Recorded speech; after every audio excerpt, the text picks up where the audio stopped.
Do të realizonte një sfidë nga TikToku, 12 vjeçari mbytet tragjikisht me një petull në shkollë.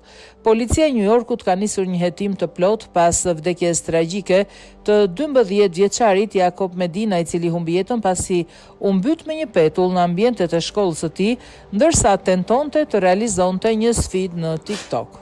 Autoritetet po hetojnë nëse ngjarja ka plotësisht lidhje me një sfidë që qarkullon në TikTok, e cila konsiston në konsumimin e ushqimit me një kafshë të vetme.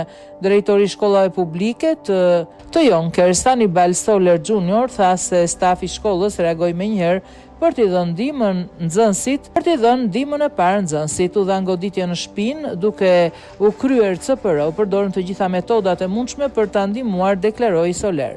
Do të hetojmë të gjitha rrethanat që çuan në këtë tragjedi dhe do të ndjekim çështjen deri në sqarimin e plotë të saj, tha komisioni i policisë së Yorks, Christopher Sapienza. Ndërkohë, distrikti shkollor ka vënë në dispozicion këshilltar psikologjik për nxënësit edhe stafin e prekur nga humbja. Fëmijët tanë po vuajnë, stafi ynë po vuan dhe drejtuesit e shkollës po kalojnë një periudhë shumë të vështirë, u shpreh Stoller.